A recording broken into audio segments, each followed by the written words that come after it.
Oi, professora alfabetizadora, seja bem-vindo a esse vídeo.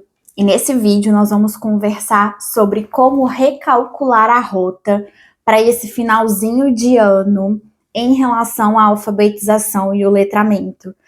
Eu sei, final de ano é uma correria assim, eu fico cansada só de pensar, né? É formatura, é cantata de Natal, avaliações, reunião de pais, e aí vem a ansiedade do ano seguinte, e só vai, né? Eu sei. Só que tem uma coisa, nós somos, na verdade, responsáveis pelas estratégias que utilizamos. Você não tem culpa se a sua criança saiu alfabetizada ou não, aprendeu a ler e escrever ou não, mas você tem culpa se você não aplicou determinadas estratégias, ok? Então, é sempre bom pensar nisso, naquilo que de fato é nossa culpa e naquilo que não está somente no nosso controle. Porque a gente sabe que alfabetizar e letrar uma criança envolve muitas coisas.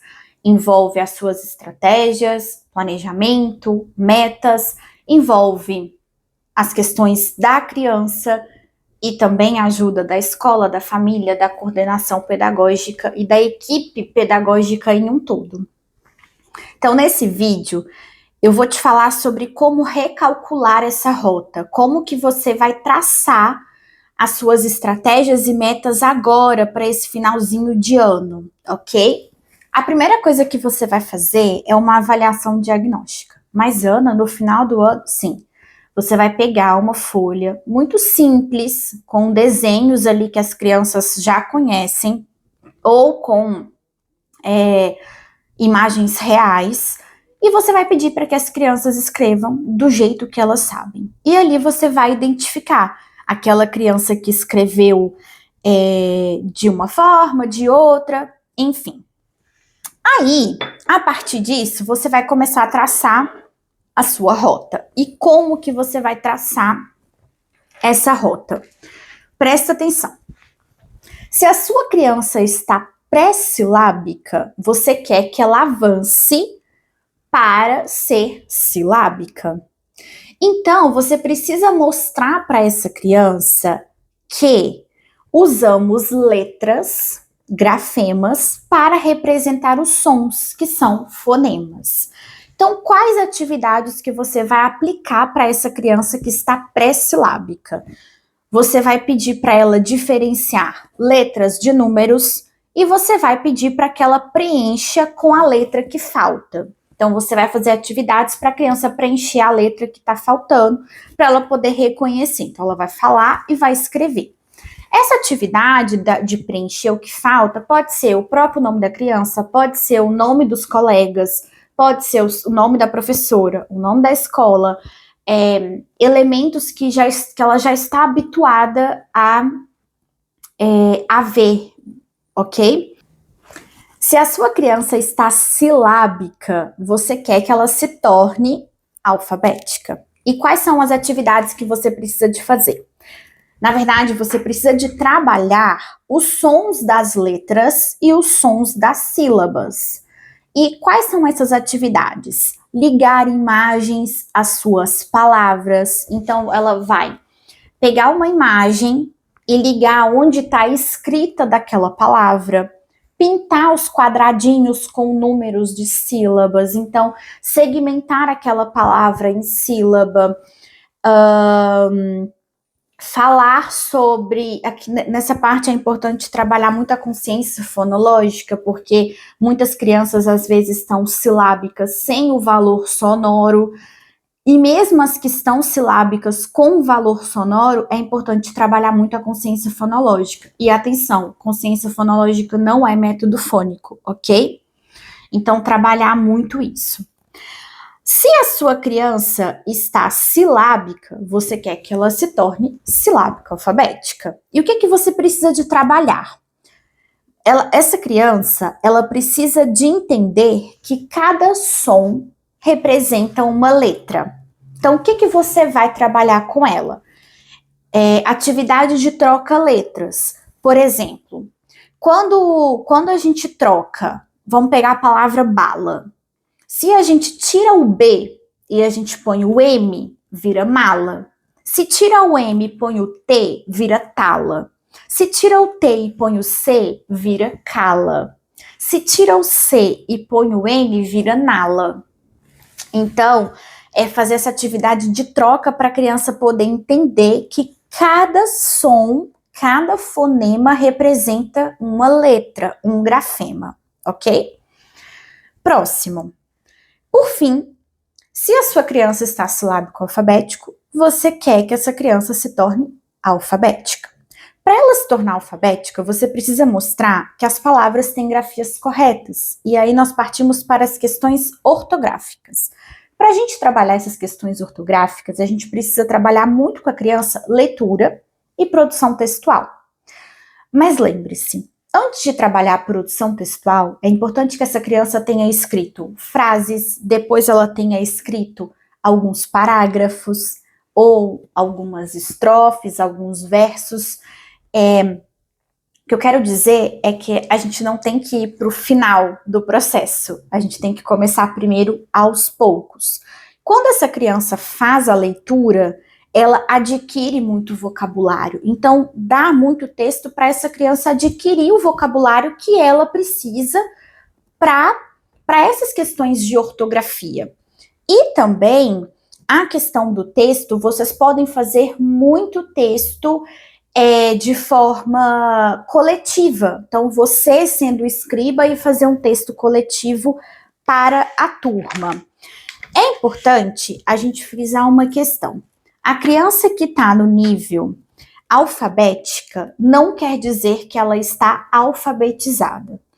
Hoje, para a criança estar alfabetizada, ela precisa de saber ler e escrever pequenos textos, ok? Então, pensar muito nessa questão. Outra coisa que você pode também fazer, e aqui eu vou te dar 2 estratégias bônus, é você ter cartazes na sua sala. Ai, Ana, mas agora no final do ano eu vou fazer cartaz de quê? Faz um banco de palavras, faz um cartaz ali onde as crianças vão colocar palavras novas que elas encontraram em textos. E por quê?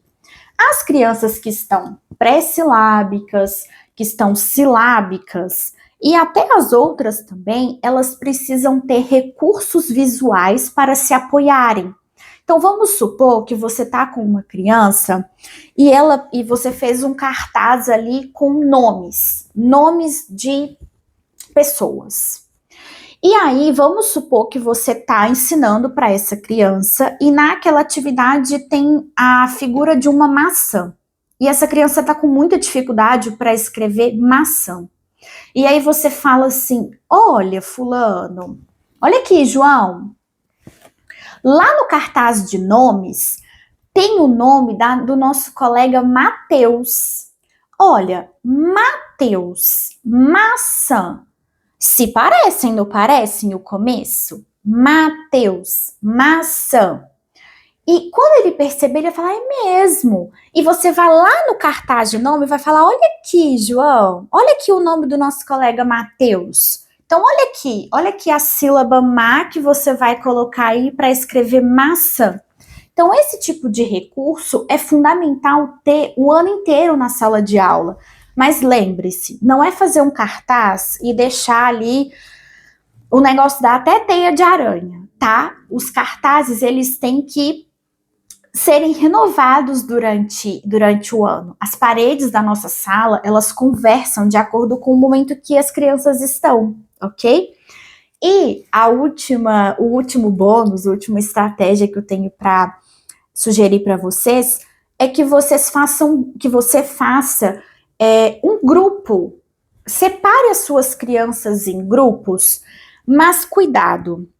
Você pode separar de 2 formas. Você pode colocar as crianças que estão ali no mesmo nível juntas, para que você auxilie essas crianças meio isoladamente, e aí você vai aplicar atividades mais focadas. Teve uma época que eu fazia isso, eu chamava de grupo de estudo. Eu fazia atividades diferentes mesmo para cada grupo, e era um sucesso, as crianças adoravam, elas compreendiam que era sim atividades diferentes, mas eu ia rodando em cada grupo e elas entendiam que era uma coisa especial para elas, sabe? E você também pode ser estratégica e colocar mesclado para quê? Para que as crianças que já estão alfabéticas, principalmente, elas auxiliem essas outras crianças que ainda precisam avançar. Isso é uma estratégia que dá muito certo, que você pode trabalhar em grupo ou em duplas. Era uma coisa que eu amava fazer e que as crianças também gostavam, porque elas se ajudavam. Ah, Ana, mas às vezes a criança que tá pré-silábica ou silábica, ela se sente mal porque o coleguinha sabe mais. Não é assim, não é bem assim, sabe?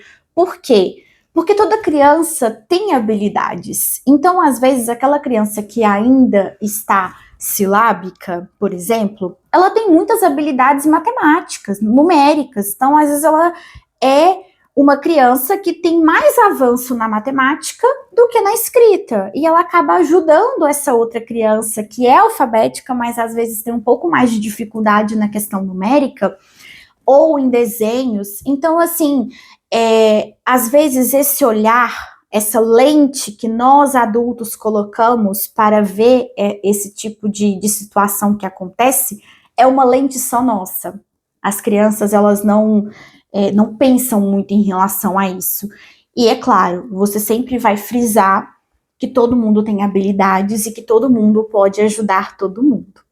Eu espero que você tenha gostado desse vídeo.